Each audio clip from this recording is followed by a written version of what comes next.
ಬಂಗಾರ purse ಅಂತಿನ mobile ಎತ್ತ ಬಗ್ಗೆ ಗಮನ ಇಪ್ಪಡು ಅಂದೇ ನಿಮ್ಮ ಕೈಟಿಪ್ಪನ ಎಲ್ಲೇ ಚೋಕಲು ಪ್ರಾಯದರ್ಶನ ಬಗ್ಗೆ ಗಮನ ಇಪ್ಪಡು ಸಾಧಾರಣಗಳಿಗೆ ಅನುಮಾನ ಬಂದ ಮೇಲೆ ಪೊಲೀಸರಿಲ್ಲ ಇದನ್ನ ಸ್ವಲ್ಪ ಮಾಹಿತಿ ತಂದಿರ ಬಗ್ಗೆ ಇದರ ಬಂದು ಇದರ ಬಂದು ಸಾಧಾರಣ ಕೊಟ್ಟವರ ಕೇಳೋದಿಲ್ಲ ಆಯ್ನಾದ್ರೆ ನಿಧಾನವಾದ ಜಾಗೃತವಾದ ನುಡ್ಕಂಡೆ ಇಲ್ಲದೆ ಗೋಪುರಂಚಿನ ಕೊರತುಡು ನಿಮ್ಮ ಬಂಗಾರು ದುಡ್ಡು ಅಂಜನೆಯ ಮೊಬೈಲ್ ಬಗ್ಗೆ ಗಮನ ಹರಿಸಲಿ.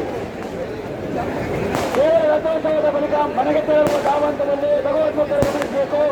ದಟ್ಟಣೆಯ ಜನಸಂದಣಿಯಲ್ಲಿ ನಿಮ್ಮ ಅಮೂಲ್ಯವಾದ ವಸ್ತುಗಳ ಬಗ್ಗೆ ನಿಗಾ ಇರಲಿ. ಬೆಲೆ ಬಾಳುವ ಆಭರಣ, ಪರ್ಸು ಹಾಗೂ ಮೊಬೈಲ್ಗಳ ಬಗ್ಗೆ ನಿಗಾ ಇರಲಿ. ಪುಟಾಣಿ ಭಕ್ತರ ಬಗ್ಗೆ ಜವಾಬ್ದಾರಿ ಇರಲಿ.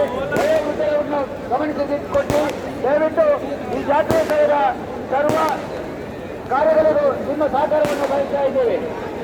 ವಾಹನಗಳಲ್ಲಿ ಚಲಿಸುವಾಗ ದಯವಿಟ್ಟು ಆದಷ್ಟು ನಿಧಾನವಾಗಿ ತಮ್ಮ ಪ್ರಾಣಗಳನ್ನು ಕಾಪಾಡಿಕೊಂಡು ಹೆಲ್ಮೆಟ್ ಧರಿಸಿ ಮನೆಗೆ ಸಾವಧಾನವಾಗಿ ತೆರಳಬೇಕಾಗಿ ಪೊಲೀಸ್ ಇಲಾಖೆ ನಿಮ್ಮನ್ನು ವಿನಂತಿಸಿಕೊಳ್ತಾ ಇದೆ.